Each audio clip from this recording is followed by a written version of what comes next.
dulmi qof Soomaaliya loo geysto iyo cadaalad darro midii ugu weyneed ayaa lagu macnayn karaa kiiska Ikraam Tahliil muuqaallo iyo codad muujinaya qaabka Ikraam Tahliil loo dilay ayaad muuqaalkan ku daawan doontaan hadduu Allah awoodda leh uu saamaxo ogaawse maanta dhammaanteen waxay naga doonayaan qoyska Ikraam Tahliil inaan garab siino oo aan u hiilinno si islaamnimo ah Soomaalinimo ah Ikraam waa gabar waa hooyo waa walaal haddaba waxaad ka soo qaadaa in Ikraam ay tahay walaasha ama hooyada ama gabadha aad dhashay fadlan muuqaalka sii sheergareeya si muuqaalkan uu u gaaro taliyaha nisa Fahad Yaasiin Kulanajiis iyo taliyaha nabad sugidda gobolka Banaadir daawo caddeemaha muujinaya qaabka nisa ee u dishay Ikraam Tahliil shabaabse waxaa laga fadhiyaa in kiiska Ikraam Tahliil oo hadda dusha lagaga tuuray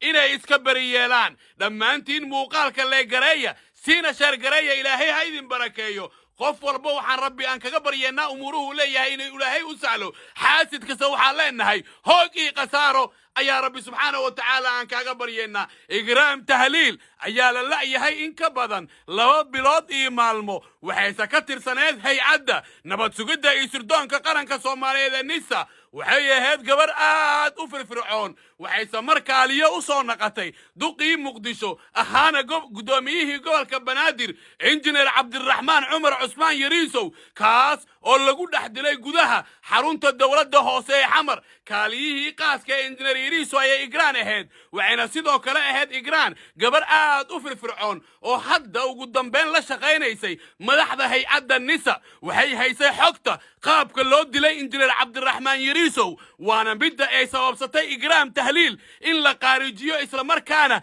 jirdil xoogan oo ka dhacay gudaha xarunta godka Jilacow in Ikraan ay u dhimato dabadeedna lagu aaso duleedka degmada Kaaraan ee gobolka Banaadir Ikraam Tahliil 26kii bisha saacadu markay ahayd 8 fiidnimo ayaa waxay ka baxday gurigeeda oo ku dhagan xarunta taliska nabad sugidda ee degmada Shibis ee gobolka Banaadir ku yaal halkaasi oo aysan gali karin qof shacab ah xataa saraakiisha dawladda qaarkood gudaha ma u gali karaan xarunta habar qadiijo ama agaarka xaruntaasi waxaana la arkayaa kaamirada qorsoon gaari nooca Soomaalida ee u taqaan Bulletproof oo ay sii raacayso Ikraam Tahliil waxaa la geeyay xarunta godka Jilacow ee gobolka Banaadir halkaas oo jirdil xoogan loo geystay Ikraan dabadeed waxa Ikraam Tahliil la geeyay guri ku yaal degmada Waaberi halkaas oo Ikraam lagu sii dhameystiray taas oo keentay in jirdil xoogan iyo dhibaato loo geystay Ikraam ay aakhirkii ay u dhimato Ikraam ayaa waxa lagu aasay degmada Kaaraan ee gobolka Banaadir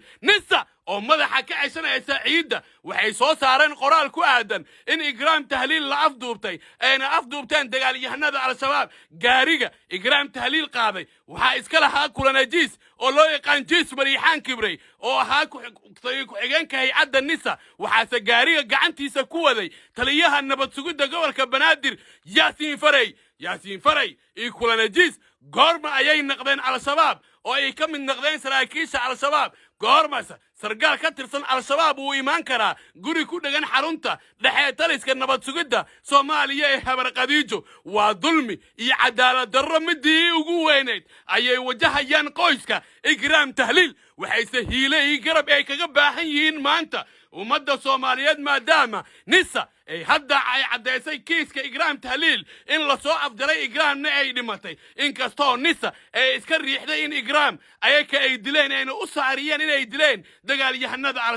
al-shabaab waxaan hubaa in dhankooda ay ka soo hadli doonaan kiiska Ikraam Tahliil ayagoona iska barayeelaya fadeexadda dhaxda ay kaga jiraan waqtigan Fahad Yaasiin Kulanajiis iyo Yaasiin Faray waxaa la hubaa oo rabbi subxaanahu wa tacaala uu weydiinaya caddeemaha aan arkayna ay muujinayaan in Ikraam Tahliil ay dileen taliska sare ee hay'adda nisa ayadoo lagu tuhmay in xilli dhow waxbarasho ay u aaday dalka Ingiriiska ee sirdoonka Ingiriiska ee la wadaagtay qaabka loo dilay injineer Cabdiraxmaan Yariisow waana arinta ay eedsatay Ikraam Tahliil haween dambe waxaan idin soo gudbinayaa codad iyo muuqaallo muujinaya oo aan helay qaabka Ikraam Tahliil ay u dishay hay-adda nisa hadduu allaha awoodda leh u saamaxo dhammaanteen aan u hiilinno maamada dhashay igraam tahliil iyo sidoo kale qoyska igraam tahliil ay ka dhalatay igraam tahliil waxay ahayd gabar soomaali ah soomaali dhala ah maxaa yeelay igraam tahliil waxay diiday inay qaadato deganaanshaha waddanka ingiriiska